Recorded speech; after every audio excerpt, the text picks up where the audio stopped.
exactly. All right, here we go.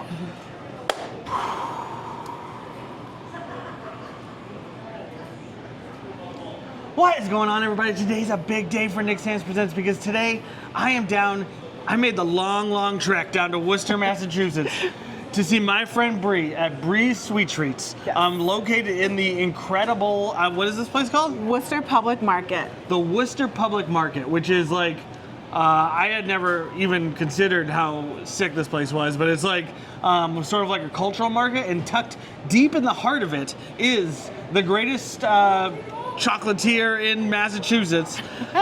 My friend Bree, how are you doing today? I'm doing wonderful. Thanks. Thanks for those the wonderful shout out. I'm trying. Glowing words that cannot express how awesome she really is, though. So why don't you just give us like 45-second origin story of who you are, how you got into this, how we found ourselves here. All right, snapshot. Bree Sweet Treats, born and raised out of the ashes of the pandemic. Pandemic came, everything was closed, working from home. My son and I wanted to make people happy. He was 6. So we jumped online and with zero culinary experience, learned how to make some basic treat boxes, some chocolatey treats. And we handed them out to friends and family and they were happy. And we were happy, yay. But they started asking how they could get more. And Bree Sweet Treats was born. I left the corporate world 4 months later. And almost 5 years later, here we still are. That's so what were you doing pre-pandemic? I was a corporate recruiter for about 15 years, and I focused in like higher education, medical, healthcare, things like that. And then, so that must have been, so pandemic hits and you've sort of found the thing you actually wanted to do? Is that? No, actually, I like to eat food. I don't like to make it. No, this is a true story. I'm a foodie, like a food, vacations, we don't do vacations. Like if we have extra time, we want to eat from all the places all the time. Like I heart food. But what I do love is I'm a community service girl. I got a community service scholarship to attend Clark University. I started the community scholarship way back when in my high school, the community service club. So I'm a giver. Chocolate and candy, this is just the way that I can give back, make the community better, and make people happy, period. I love that. So we have laid out, so for the first time ever, we're gonna do an eat and chat here on the podcast, and I'm gonna be ranking these as we go, and as I think of some questions that I'm gonna ask Bree. Standard podcast with eating, it doesn't get any better than this. So where would you like me to start? Where do you want to start with this? Well, I mean, it really just depends. We are home of the famous Giant Peanut Butter Cup. As you know, almost 1/4 pound each. They have their own national news segment. So I don't know if you kind of want to save the best for last. I think it saves the best for last. Right? I think we save the best for last, and we start. Let's ease into it. What do you think about starting with the pretzel sticks? Sweet and salty, can't go wrong. Let's start with that. And so these are always on hand, right? Always. So the things that we're going to eat today are things that you can find literally all the time at the store and at all of our fairs and festivals. Do you remember what the first thing you ever made was? So the first thing I ever made, it was a dipped Oreo in a hot cocoa bomb.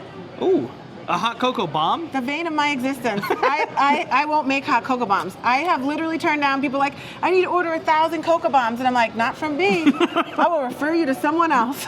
I'm honest. So that was your first attempt at it was a hot cocoa bomb, and how do you even do that? This is great. Oh my God, it's so cumbersome. Shout out to the hot cocoa bomb makers because you have to make 2 shells. You have to fill it up. I made my own hot cocoa mix because we don't script here. And then you put marshmallows and all different types of stuff in it. You can flavor it and you decorate it. But then you got to put those things together. And me, I'm like, oh, no way. And so how many attempts did it take before you were like, this one isn't for me? You know, we made a lot of them at the first year. And I hated making every single one of them, but I enjoyed it too at the same time. And I was like, because they were trending, and I was like, I'm going to do this. And shout out to all the people who supported me back then, because I look at the stuff I made, and I'm like, bless your heart. They were like, oh, look at this poor girl starting a candy business. No, I'm just kidding. But it really, from then to now, really like, wow, we've blown up. It is crazy being like when you first start doing something, and then, because the reason, I don't think it was pandemic, but the reason I got back into making video was, it was just like me and my son used to go to like playgrounds every weekend. Okay. So we go to a different playground every weekend, and I just started making little videos of him There you go. playing at the playground. And then I had made videos when I was like 18. I made like skateboard videos and stuff for my friends. Okay. And then I gave it up. Some Rob Deerdick. Yeah, I gave it up. I gave it up for a couple decades, and then I came back to it. I'm just making little videos of my son. And then it was like, at some point, it was like, okay, maybe I could do this as a job. You know what I mean? Do you Right. remember what that point was for you, and when you decided like, okay, this could be a career? I do. So I was the crazy person who not only decided to start this, but I decided to be super adventurous. And in the deep depths, 100-degree day in July is when Bree Sweet Treats decided that she was going to do her first pop-up in 100-degree weather with zero culinary experience. Guys, I had ice. I had candy on top of ice that was floating in water. Like when I tell you I have zero experience and I have learned all of this through trial and error, I do. So, but nonetheless, what happened was I did my first pop-up, and it was 2 pop-ups in the same day, and people really loved my peanut butter cup. And then they would come and I did another one, and it was still summer. So people started bringing coolers to get my peanut butter cups. That's cool. And my line went all the way back there, and people had coolers because they were going to let their peanut butter cups melt, and Brie had no idea what she was doing. But they wanted those peanut butter cups. And that's when I was like, wow, I've got something here. And Yeah, really. I mean, if people are willing to come, not only push through the heat, but then also prepare to Yeah. get them home. I was like, oh, that certainly says you got something going on. yes, yeah. And was this, so you were working from home at the same time as this was happening? Yeah, I left my full-time career in October. Ooh. I mean, good time to do it. Yeah, and never looked back and started doing pop-ups and weekend events. Obviously, I got my kitchen certified. When I first started doing it, I didn't know about this stuff. And I got a call from the Board of Health. Hey, Bree, you know you're supposed to be Surprise! You're supposed to be certified here in Worcester, because I was certified in my town. But I didn't understand that I also had to be certified in the other town. You know, so I had all the paperwork and all the things, but I just needed to get it to the right people and pay the right fees, and I didn't know that. So I got a call, and they're like, hey, Bree, Worcester Board of Health, you know, let us help you get certified. Not the call you want. No, but it's like when the IRS calls me, and I'm like, oh, no, and they're like, hey, we're just checking in. But it was awesome It's because scary. then I knew that, like, okay, people had their eyes on me, right? But also, I do. You want to be certified. You don't hurt anyone. Oh, of you course. want to make sure you're doing the right things. You want to have the right stuff. And now I'm like so far into it. People come and they're just like, they check my stuff and I'm not there. They just leave my certificate on the table because we're like good to go. When you did leave your full-time job, what was that like lead up to that? Like what, like, because I remember, and I don't mean to keep bringing it back to me, but it's a similar kind of experience where it was like, okay, now I have like 2 incomes, you know, and it's like, whoa, this is cool. Yes. You know what I mean? Why don't I cut that in half, you know, and go back to just having 1 income? And do you remember what the thought process was and how you knew you were ready? For sure, it was so different for me, and this is like, I bring it up sometimes, and most people don't know this, but my 40-year-old brother died of COVID during the pandemic. Oh my. And I reached out to my employers at the time. I was working from home, and I let them know that, and they said, are you coming to work or not? Damn. 2 weeks later, his mother died of COVID. And when I said that to them, they said, we don't cover that, not your family report to work, you don't have time. That's crazy. That was April, and October I was gone. Yeah, it was no doubt about it. It was now, how do I make sure that I don't ever have to do this again? And how do I make sure that I build my own business and I make sure that family is first? You ask any single one of my employees, they love me. They truly love me, not because like I'm saying that, like they literally do, because I look out for them, because I make sure that that if they're doing extra for me, I'm doing extra for them, and even if they're not, I'm doing extra for them because I want to be the employer that I wish I had. Hold on, I think we got a question.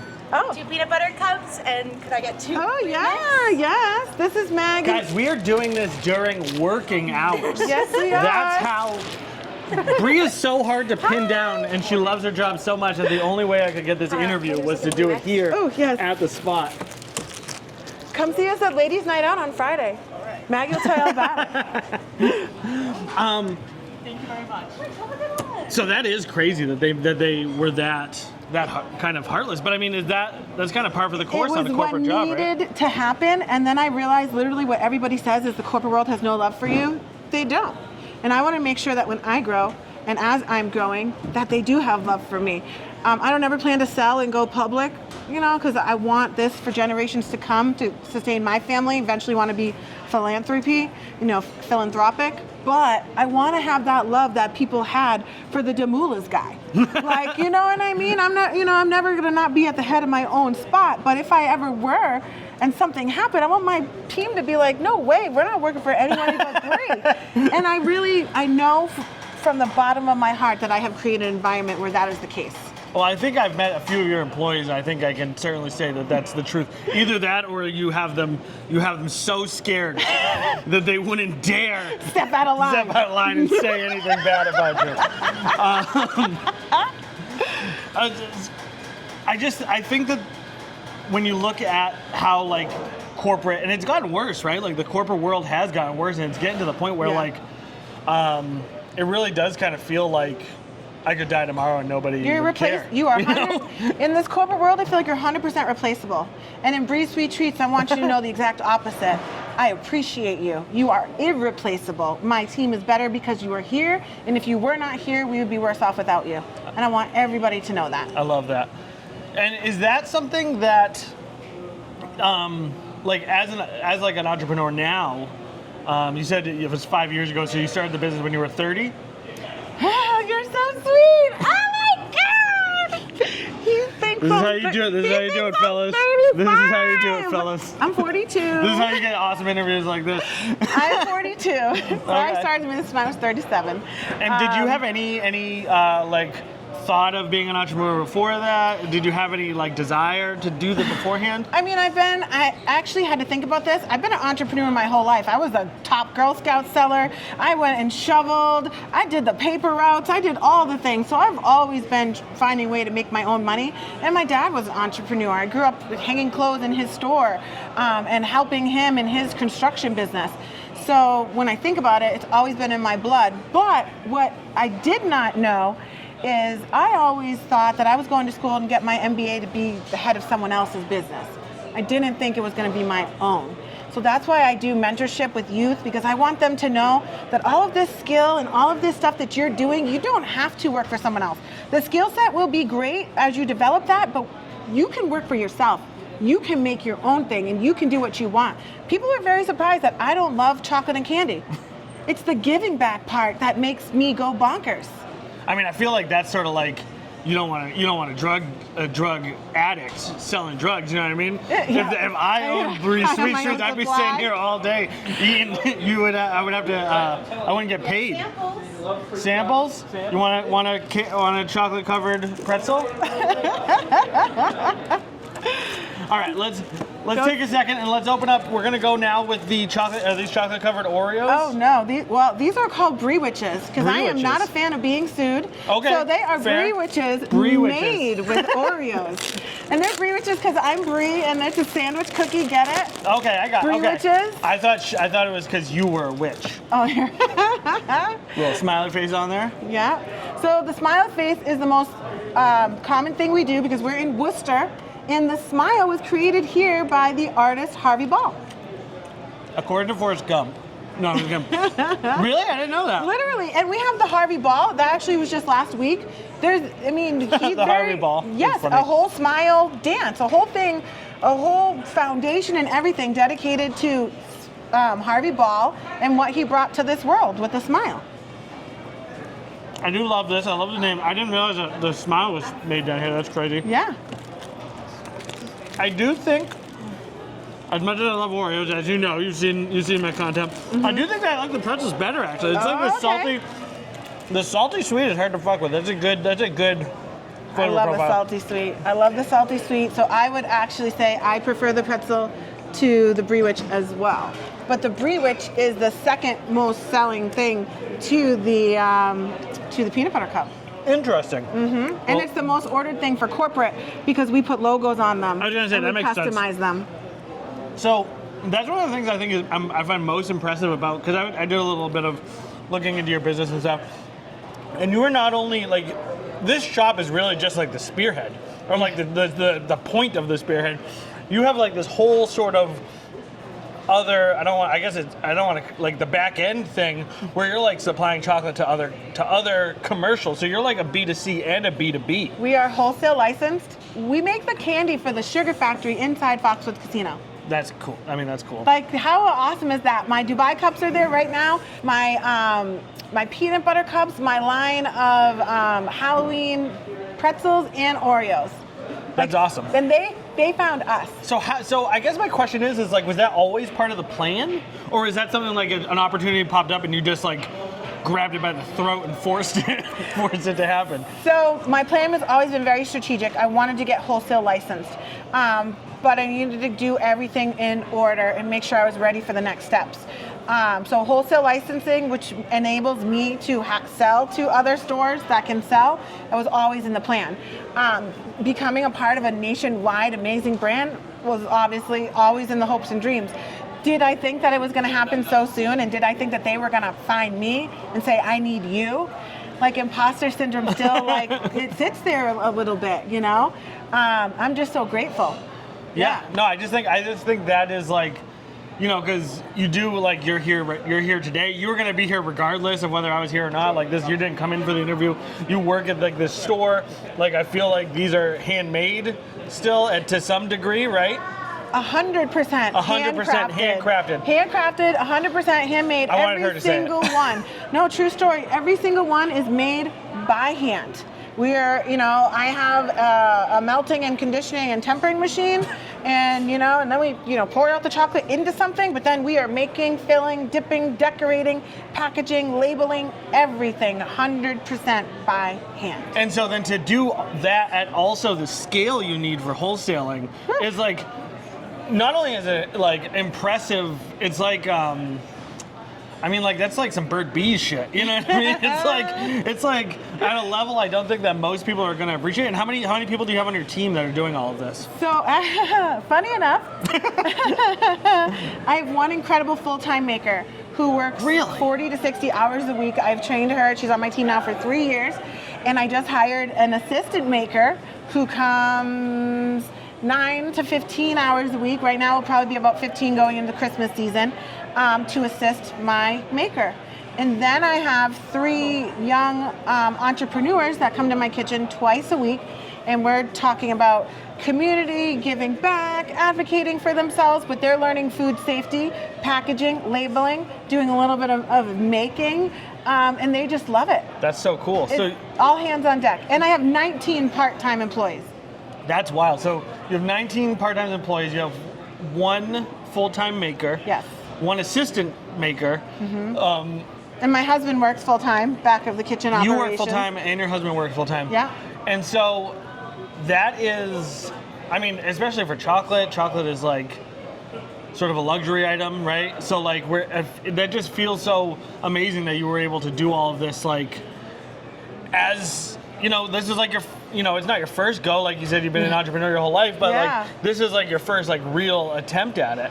Absolutely, and I'm still attempting. And how much of this was the plan? Like, how much of this was the plan, I guess, is the question. How much of this is just like you're just like growing as you need to? Okay, so the plan was to grow, right? And the plan was to grow as much as I could. So this is why I got involved with amazing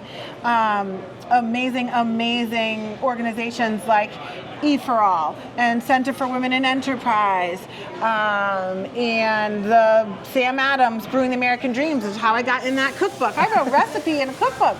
For what? For Sam Adams Brewing the American Dreams. I am one of the members on Sam Adams. Like, I know the owner. You know what I mean? It's really awesome. Sam? You know my boy Sam? Mr. Koch, and I think I always pronounce his name wrong. But it's crazy, and I make branded treats for them, for their things, and I'm in their cookbook.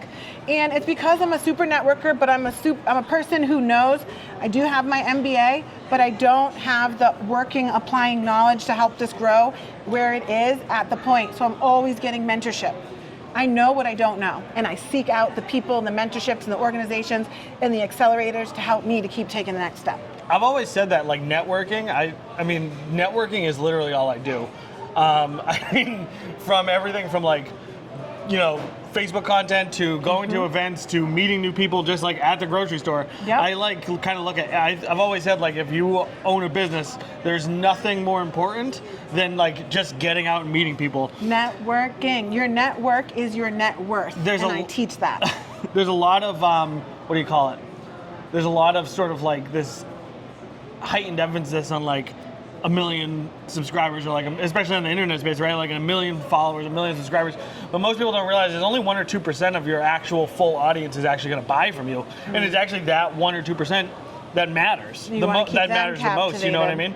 And so, like, there's a theory called like 1,000 true fans, where like if you can get 1,000 people to spend $100 with you a year, then that, whether that's through, you know, I have that. Yeah. I have that for sure. Whatever that is, then that's $100,000 a year. And so like, it doesn't matter if you have a million people. What matters is getting people in the door. Who's the ones who's gonna get from you? And so, how do you balance? You know, you're balancing this like public image, you're balancing this storefront kind of thing, and you're balancing corporate, and you're balancing family. So like, first of all, how do you do it? Second of all, like, where do you find the energy? Because at 37, I'm about dead at the end of the day, and I don't do half of that. So I'm curious, like, what keeps you going, and how do you figure out where the line is? Okay, so every year I'm doing more to grow my business and to try to do less things. So when I first started, I was up in the kitchen at 4 a.m. I was wrapping, labeling, whatever, to get ready for that event that I had to leave for at 6 a.m.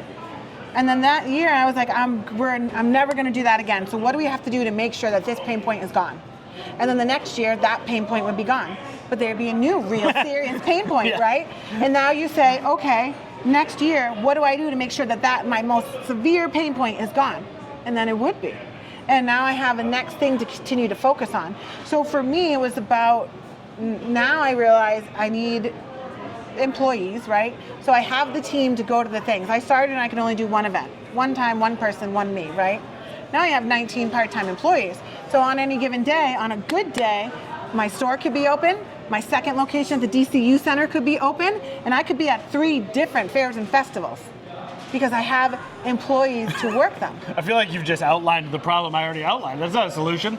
It is a solution to make it more money, right? Yeah. But more also, money, more problems. Exactly. But other than that, I mean, it's really about balancing. I try in my life to take Mondays and Thursdays off. I try to have that because I know I'm going to be working on the weekends. So on those days, I try to do as very little as possible for the business and focus on my family, focus on my son, and all of those things. And that didn't start happening until this year, right? And until then, I worked. There is hope. 90, so 80. there is hope for me. Well, it's a progress. It's a slow run. Right now, my pain point is we're as big as we can be in my house, right? Yeah. So another employee would be great to bring on more business, but where's that employee gonna go to make him? Where's that candy gonna go once we make it to? So, baby steps. Yeah, no, that's every time. It's a marathon, not a race. Absolutely. And so you're doing all of this out of your house. What was that sort of like? How much has like the transformation of the chocolate, of like the company, like impacted your house? Like honestly, it's great for overhead, but it's not. I tell everyone, like, I want to stay married. I love my husband more than anything.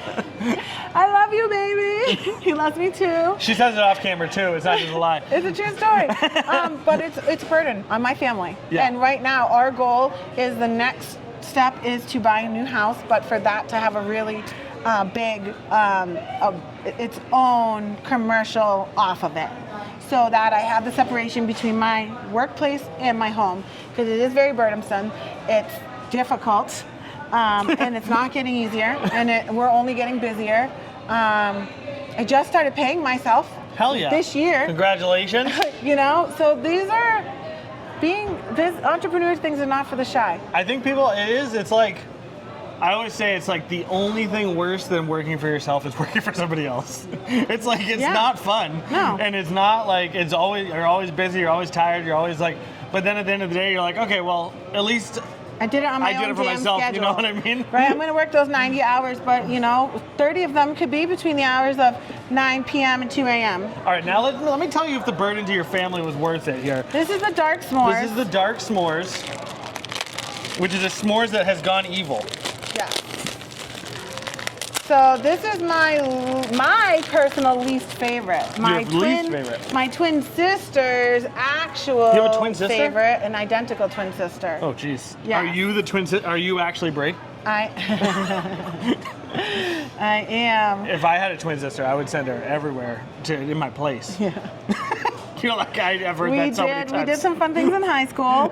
But the craziest thing about me and my twin sister is we just found out we're identical twins like 4 weeks ago. Oh, what? Our whole life they told us we were fraternal. And we would say we look identical, but we're fraternal. Blasphemy. All right, with that story in mind, let's take a bite of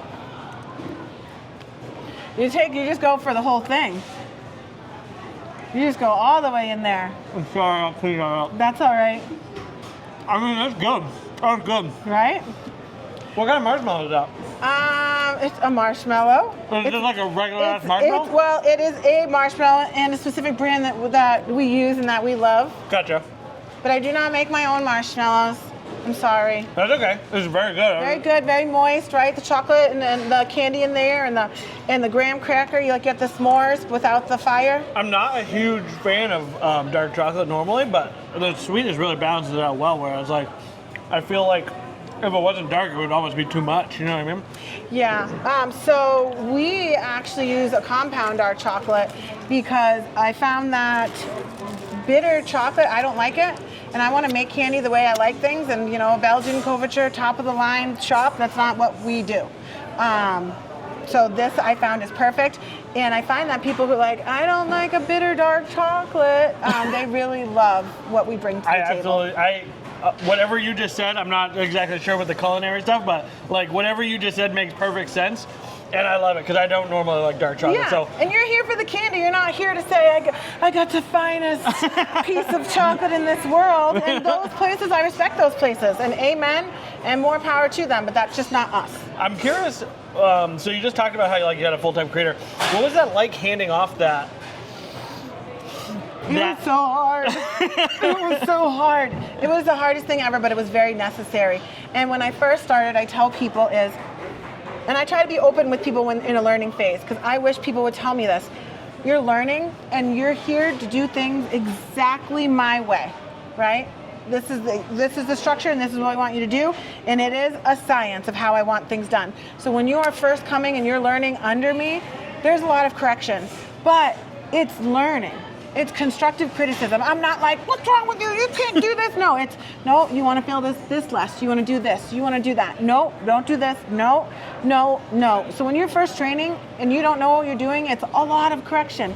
But I'm very open. So my maker says now, she goes, I'm really so happy that you told me all those things, because if not, I would have just thought you hated me and I was doing everything wrong and I could never do anything right. She said, I wouldn't have understood that this is a learning process. The only way I'm going to learn your process is for you to correct me. Right. So after we got through that, I mean, she's amazing. Now she's been working for me for 3 years. She is awesome. Sometimes she got to fill me in on the process because I'm so removed from it. Right. You know what I mean? And then there are some things that are very, very finite. So then I like the 10-80-10 rule. I'm going to start it off. I'm going to decorate one and show you exactly how I want it. And then I'm going to leave you to do, because I know that you can do exactly what I just showed you how to do. And then I'm going to come back on that last 10% and either package, label, if there's something that I really needed to make sure I had control over, then I'm going to come back and do that at a 10, right? So 10-80-10. I always, back when I did auto body, I used to do something similar with new people, and it was like, all right, I'm going to show you how to do it, and then I'm going to let you do it, and then I'm going to come back and show you why I'm the best at it. Right? But now that she's been doing this for 3 years, and now the thing is, I tell everybody, once you learn my way, right, then there'll be things that are within your things to change. You might do a different drizzle the way that I do it, and that's okay. So I tell everybody, we all have a toolbox, and you're going to use the tools different to accomplish the same task. Some of my tasks, we do them this way for efficiency, for production, and for whatnot. You're not going to change those. Right. But there are some things that you can take There's some wiggle room leeway in there. There's some wiggle room. There's some wiggle room. And do you, because you were not like a classically trained confectioner, chocolatier. No.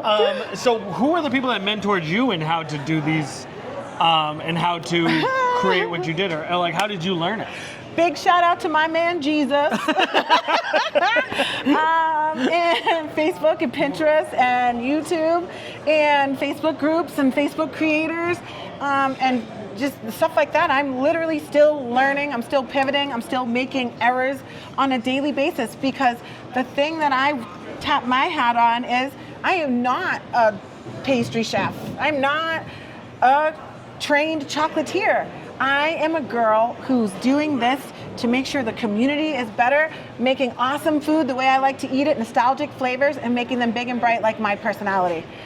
You definitely have a big bright personality. Right? But am I doing it the most efficient way? Am I doing it the way someone else would do it? Am I doing things the way anyone else does? The answer is no. Because I don't know how they do it. Because I don't have that training. I don't know. We're just like, okay, we're going to figure this out today. I mean, you're doing a good job. Do you think that like your business background helped in sort of, because you knew so much about that side of things, it gave you the leeway to kind of like take the time to learn? 1,000,000%. So you can be the best baker in the world, but if you're going to run a business, you need to know business and how to make your business run.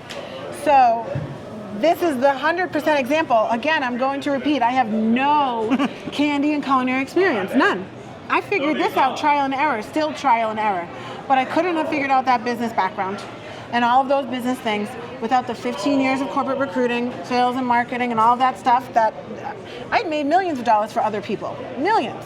I was a top person, I got vacations, I went to Jamaica, I did all of that. And then I have my MBA. So all of those things that I learned made the business stuff, that's where I nailed things with Bree Sweet Treats. That makes it much more. And that's why I tell people, if you don't know this stuff, get a mentor, get an accelerator, get in the thing, get a business plan. There are basic things that you need to make sure your business is going to be a business, not just somebody who makes really great cakes. Because it's not going, somebody who makes really great brownies, somebody who makes really great peanut butter cups or Oreos. All of that is awesome, but you need the business steps and the business know-hows to create a sustainable business. Or if you don't have that, find someone who does and see if they want to be your partner. Yeah. Be like, I have the greatest brownies in the world.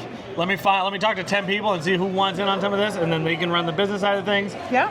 And you'd be surprised how many people I think are willing to do something like that, because ultimately everybody is trying to do this, and it's a great way to make a living. And so I think like there's always entrepreneurship is a great way, but you need to be focused in growing.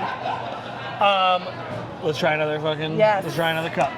All right, what do you think? Go to the Nutty Fluffy. The Nutty Fluffy. Fun fact, obviously I can't make a famous giant peanut butter cup and live in New England where fluff was born and not add fluff to it, right? Right. So we just sold out of 800 of those in 4 hours on September 20th at the Fluff Festival in Somerville. There's a fluff festival? There's a God fluff damn it. festival, baby. I need to be friends with you more because you know all this stuff. All right, this is the Nutty Fluffy.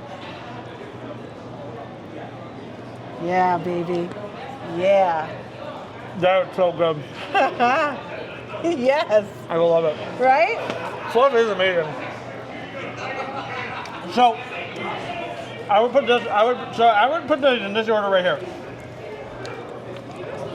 Brie witches, pretzels, s'mores, Nutty Fluffy.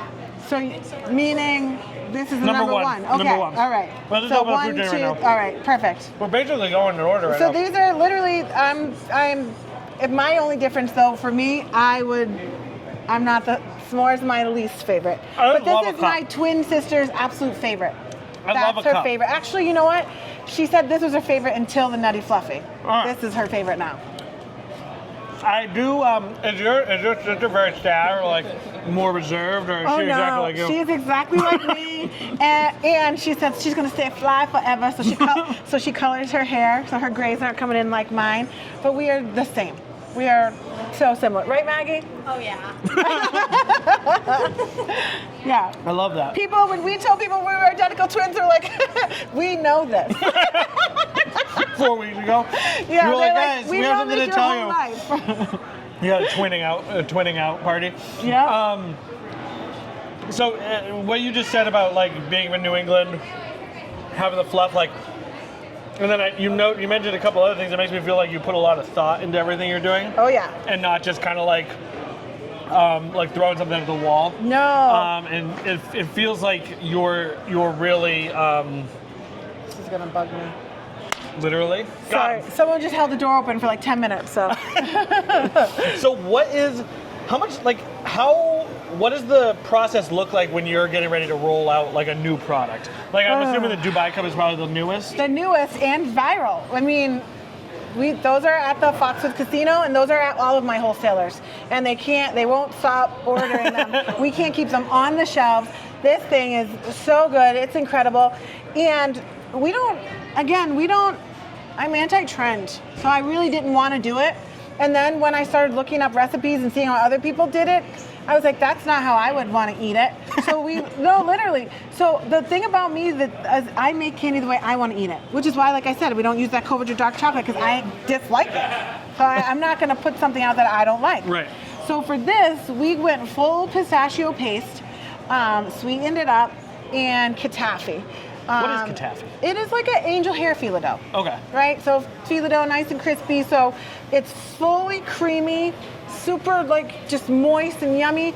But we went really katafi forward. I'm an ASMR girl. Yeah, hell yeah. So when you bite this thing, you hear it right here, right? Oh, isn't your mouth watering? Oh, I love it. Right? And then like the taste, it's so pistachio forward.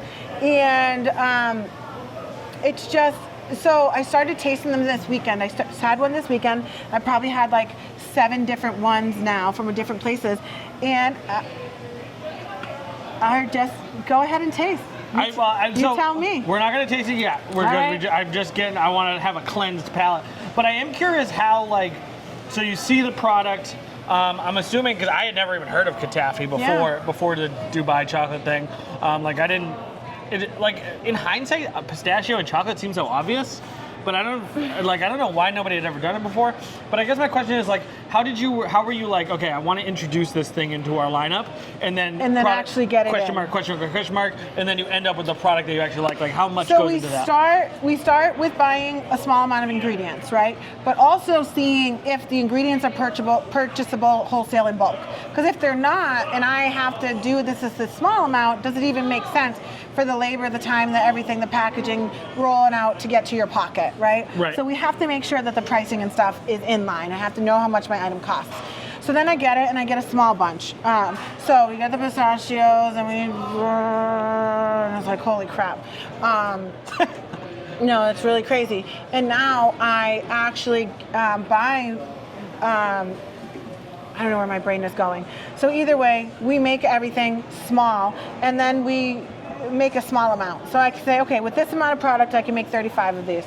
But how was it? Was it good? When I first started, I think I was too katafi forward, which made it, in my opinion, a little dry, right? So now, as we've been changing, people still love the bars. People love the half-pound bars, and that chocolate on the half-pound bar is thick. Yep. And it has to be thick, because if not, it's going to leak on my end, because it's a half-a-pound bar.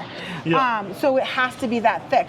But not everybody 100% loves that. I personally didn't 100% love that. So I was like, we need to obviously add the cup. That's our thing. Right. If we're going to do something, it needs to be within our signature. So this one is absolute perfection. In my mind, it's perfection of how I want to eat it, but how a lot of other people have said, if I were to change something, it would be to make the shell less thick.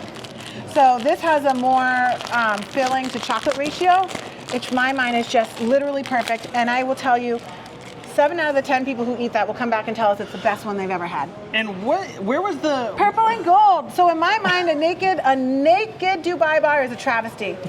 It's a travesty. It's a whole production from top to bottom. It's beautiful. It's adorned.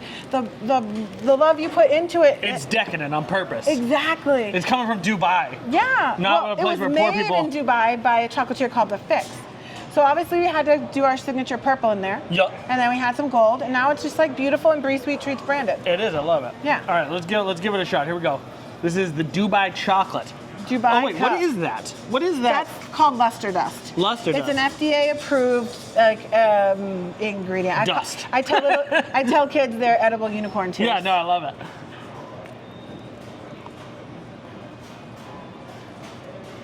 And look at all the filling in there. It's honestly so good. Right? This isn't my first time having this. It's so good. That is perfection in my mind. That's like literal perfection on the ratio and everything. It's just like what I wish it was.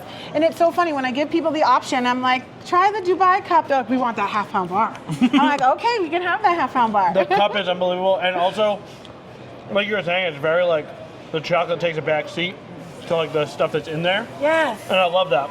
Because like, if I want a chocolate bar, I buy a chocolate bar. Yes. One of the things, I said this to you before, one of the things I love about your candy in general, but your cups especially, is like they're super messy and they're super like, there's no easy way to eat them. And it reminds me of being a little kid where like, if you take a Reese's today and it's like, it's just this small little nothing. I mean, I can eat a Reese's cup in a bite, you know what I mean? And so it gives me this feeling of like, when I was a kid and I got like this giant candy that I'm super excited about. It's all over my face. It's all over my face. It's all over. It's hard to eat. It's melting on my fingers, and like it really does feel like it brings you back to that childhood. Was that something that you had in your mind when you? Maybe on the way back. No. So for me, it was just I made this company after me, right? And modeled it after myself and what I like. And I tell everybody I make my candy the way I like to live my life, which is big and bold and out there. And I am a big, strong believer is you cannot beat your competition by being your competition. So I was like, well, how can I do this whole thing that no one's doing? And these giant cups, you know, that's just what I decided to do. And it started with the peanut butter cup.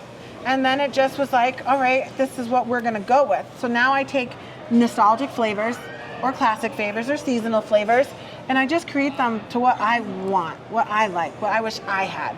I think the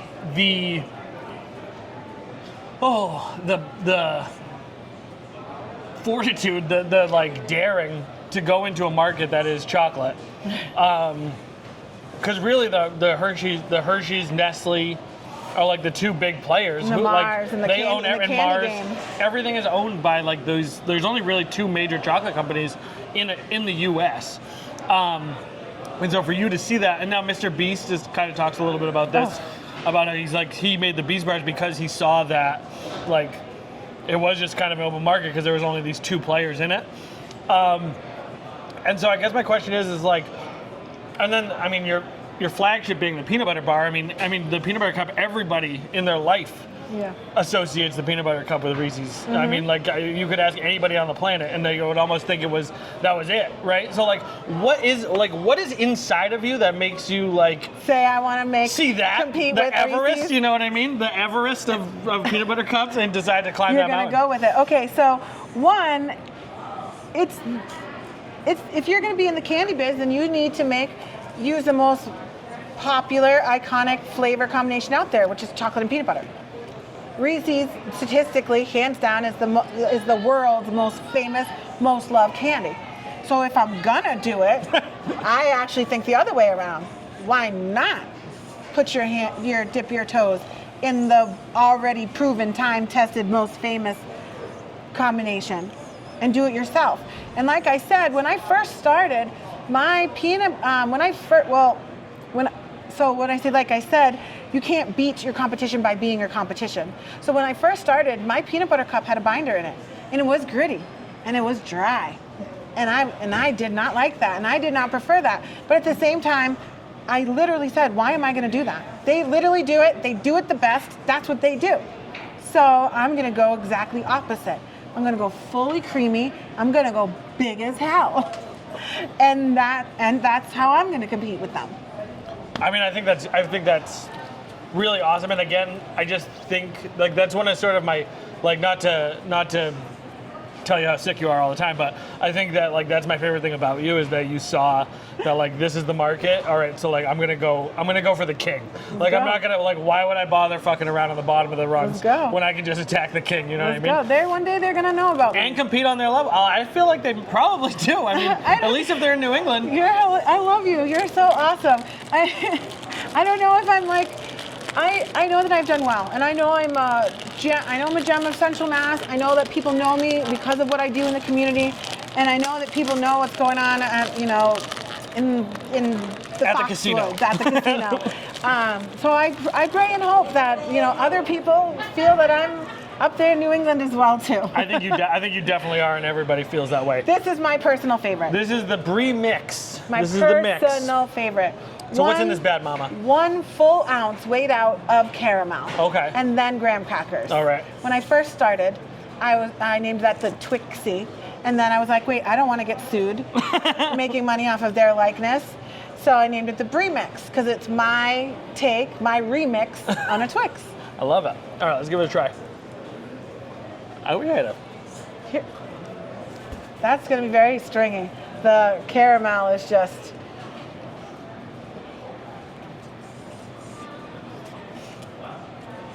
That is really good.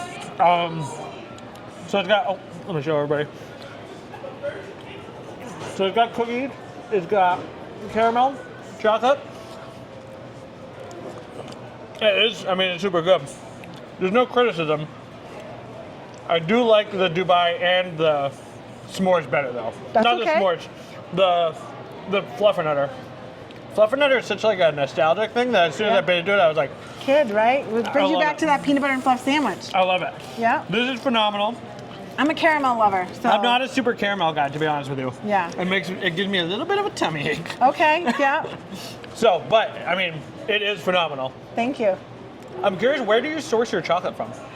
So just I have a few different distributors that I will use if my main distributor is out of my main choice. So I'm a chocolatier and not a chocolate maker, which means I source someone else's chocolate and candy that they already have made, and Right. then I condition and melt it and temper it and create with it. Right. Yeah. So you're not getting like I'm powder. not getting cacao beans and processing them down and making Yeah. couverture chocolate or anything like that. I'm not the maker of the chocolate. I am the creator and the maker of using theirs. That's cool. And Yeah. so do you just have just different places that So I do have it? one brand, because I'm not going to disclose any of my secrets That's to you. true. Okay, that's so fair. I have one brand that I really, really, really love to use, and we order about 1,500 pounds at a time. Do you get like an exclusivity deal from them or anything? No, because this is such a in that wholesale market, that's like very common. People ordering tons. Yeah. You know what I mean? If I had more space, I'd order tons of it, but literal tons. I've probably 10, 20 tons of candy. Shit. That's 20 a lot of maybe. candy. I don't know. 1,500 pounds once a month, easily. 1,500 pounds a month? Yeah, easily. Wow. So that's like a ton every month. So that's Yeah. for 5 years. Yeah, we did a lot. That's a lot of chocolate. A lot. So what is it? Just come in like a 55-gallon In a drum? pallet. That's crazy. A pallet. What I think is very cool about that is so like normally wholesale chocolate doesn't taste good. Like I don't like the. It almost reminds me of like how like your aunt would buy like chocolate at Michael's and melt it down and put it in the thing. Like that's what I was associated with. And this does not taste like this. This tastes like a high quality. This almost tastes like you're eating like It is German chocolate, but So, and this is what I tell people. One, it's the love. It's the ingredients we put into it. It's the time we take to create it. And the ratios and everything, all of that matters. Yeah. All of that matters. We're not just playing around. We are doing this out of love and really making sure that it's the end product is that. And we have no problem pivoting, changing, doing things differently to get to the end result. you've talked a lot well, not a lot, but you talked a little bit about your like community outreach, community service, working with the community. Do you want to talk about that a little bit? Talk about what you've done and also where you want it to go, because I know you have big dreams for that. Yeah, so, literally, Brie Sweet Treats, that's what we're about, giving you sweet. Our mission is to make awesome candy, right? But to create happiness one bite at a time and make a positive impact in the community. So I sponsor Little League teams. I sponsored this Little League team 3 years in a row. In the Leicester Little League, I'm the main sponsor for 3 years in a row. I provide scholarships to high school students. I had an employee, Kaylana Ryan, who passed away, my young college employee, and now I give a scholarship in her name. Oh, that's brutal. Sorry. It is sad. It's sad, but like I said, I experienced death personally, and nobody cared. Right. I'm not going to let my employees die and not their memory live on. Kaylin was a wonderful employee. I miss her. We give a scholarship in her name. I give a youth entrepreneurship scholarship because, like I said, I want kids to know that you can do this for yourself. What does that look like? You can start doing it now. So it has to be a student who is actually an entrepreneur, making money for themselves, right? So my first award winner was a young man named Ace Delgado. He created art and bracelets. Cool name. Isn't it? Ace Delgado, that's a She's cool actually name. Kaylana's friend, Okay. like full circle. So he made art and bracelets and stuff and selling them on his own, entrepreneur. And my award winner this year was actually one of my employees, Kayla Bouchard, and she's a tutor. She makes her own money tutoring students. That's awesome. So it just had to be a student who was already out there making their own money, not working for someone else. And then so this would act as like a way to for them to maybe buy a piece of equipment or invest in their business. Yeah, what for them it was just about helping them with college, books and all of that stuff. And the reason they got Also it is because brutal. they're already entrepreneur minded, and to tell them to keep up that mindset and things like that. That's awesome. Because obviously their next step in college, and they could do this on the side and make money. Right. Yeah. I think that's so cool. And I think that's like more than anything. I mean, we were talking a little bit about the corporations, and every corporation has scholarships and grants and all kinds of stuff you can get from them, right? Because they're tax write-offs. Yeah. Multi-million-dollar scholarships, and I'm still down here doing what I can to help the kids. I mean, I just think, but I think what yours is so much more impactful because, like anybody, I've filled out grant requests at Coca-Cola and been competing with 2 or 3 people, and honestly, I didn't deserve to win them, and I didn't. But I think that what you do, like knowing the people, you being a part of the community, having, in reinvesting into your community, the community that has, helped you get to where you're at, is just super cool. And I think that that's like a real missing piece right now. I mean, there's a lot. There was like a whole spat there, like Tom's, like you bought a pair of shoes from them and they would donate a pair of shoes. Mm-hmm. There was like some bar company you'd buy a granola bar from them and they donate a granola bar. That was like a thing. But it was like a marketing gimmick. And Bombas does that too. Bombas for socks. And you don't lead with that. And I think that's just something you're doing. You're not because I love it. Putting any pressure on yourself. And I think that's really cool. Giving is sweet. That's one of our hashtags. Giving is sweet. And my goal, by the way, to answer your question, is my goal is to be philanthropic. I want to make hundreds of millions of dollars so that I can give it back into this world, make a difference, and change lives. Period.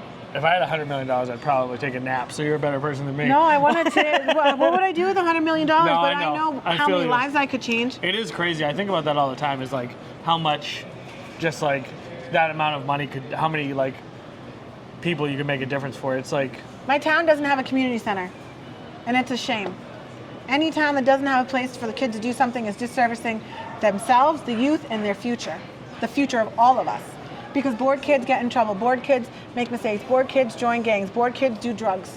Why don't we have something for them? My goal is to make sure before I leave my town is that because of Breeze Sweet Treats, because of my advocacy, because of what we're doing, that we will have a community center for the kids. They deserve that. Absolutely. They deserve that. Kids are actually I feel like kids are in a rough spot right now. In that a lot of those things they used to see that was devoted to them, community centers, are aging. They're not getting the funding they need. Yep. And they're phasing out. They can't vote.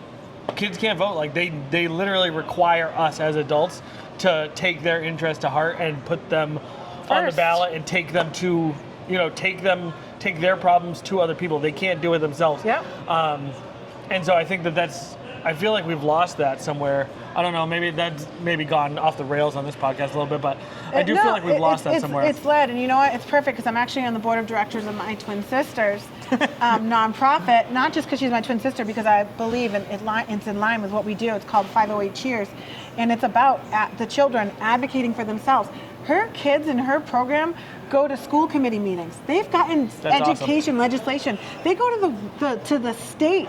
Their girls have gone to the governor and advocated for mental health and access and equity. So when the right people get involved and they see that, then things start to happen. And people say, oh, I can't make a change. It's like that thing with the guy throwing the starfishes in, right? Yeah. Well, I made a difference for that one. I think that's awesome. all I can do is help these people presently in front of me. I will say, if you are a child and you go to your town like committee or whatever, they are like super open to listening to you and helping Yeah. you. And I remember we got a skate park built in my hometown, and like one of the ways we did that was like, let's get every child to the skateboard in here to get up here and talk about why they want a skate park. Yes. And like because it's so unusual, like we really packed that room in a way that hadn't been packed in a positive way in forever. Exactly, and parents listened, kids Yeah. listened, leaders listened. When I was young, I actually got to go to the State House, and my class was part of the reason the Wildlife Endangered Species Act got passed. Oh, that's awesome. Yeah. Yeah, so like I feel like as a kid you feel like you have no power. You have more power than you realize. So much more. We got to teach them that now, which is what I do, and which is why my sister's nonprofit is so awesome. Because like adults don't really know what they're doing either. Yep. We're gonna lie to you and tell you we do. We have no idea what's going on most of the time. We're still figuring it out for ourselves. All right, now we're gonna try the final flagship, The king. the king, and then yeah. Home of the famous giant peanut butter cup. It actually has its own national news segment. Levin Reed came to my kitchen. We made them together with WBZ, CBS News. It was a segment called It Happens Here, Leicester. Leicester. That's where I'm in the town. Rochdale and Leicester. I was like, who the fuck's Leicester? Who's Leicester? How he could have been here?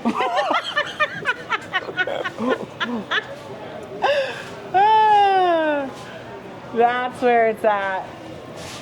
Well, that's number one. It's so good. All day, every day. God, I really can't express to you how good this is.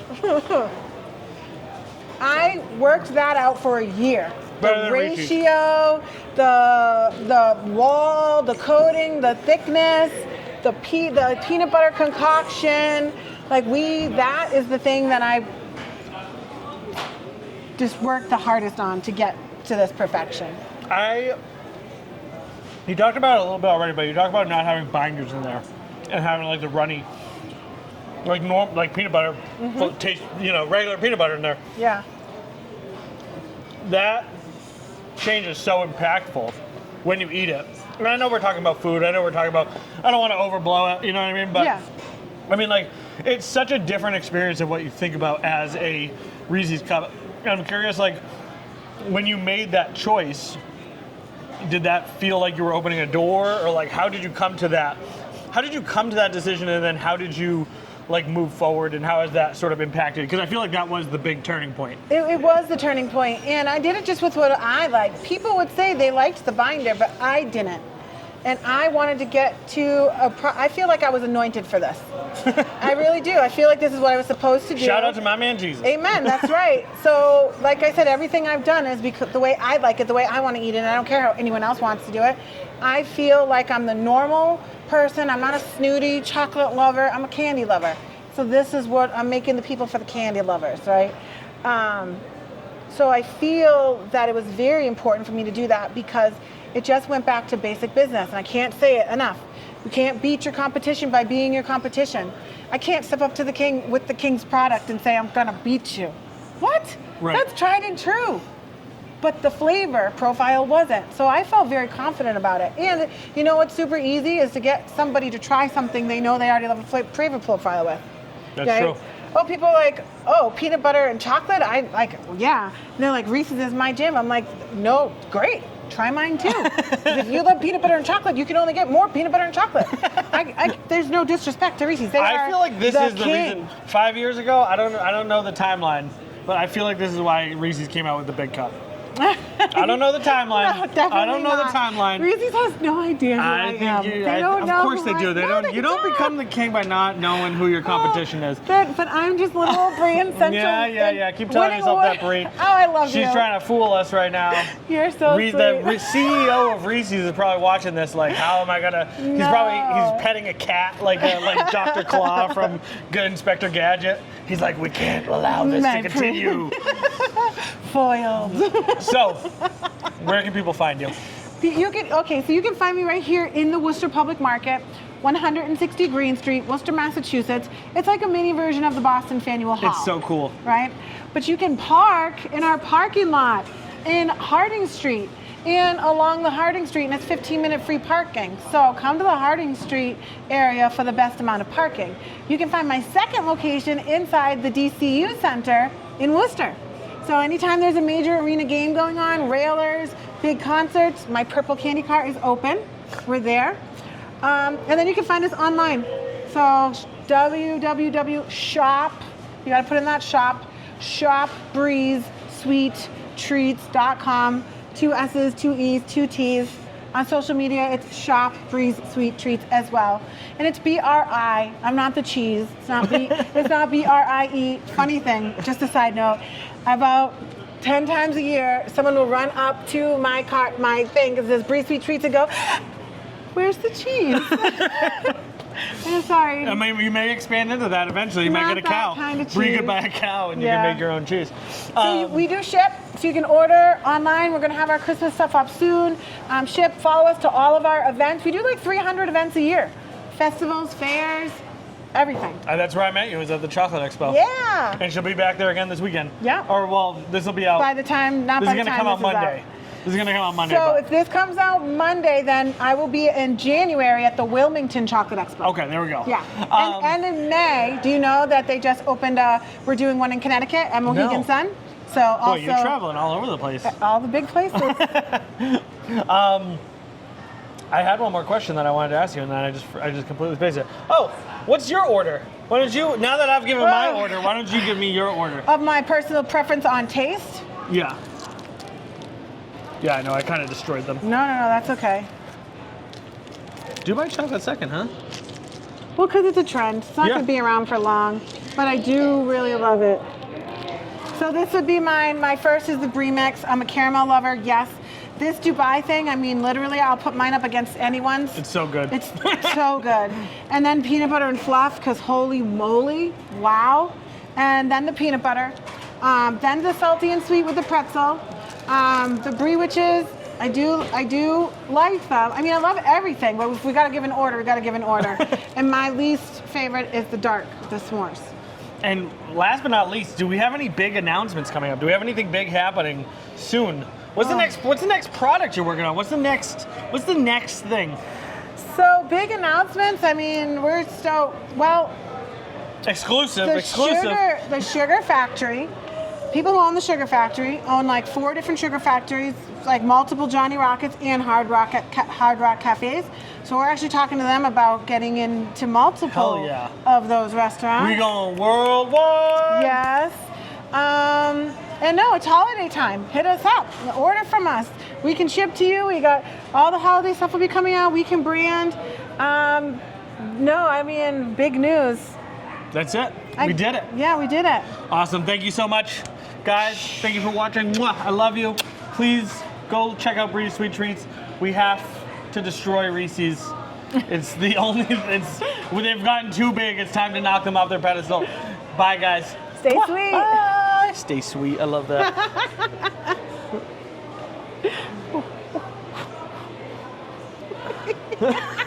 It's gonna take me a minute to get around. That's all right. We'll take it.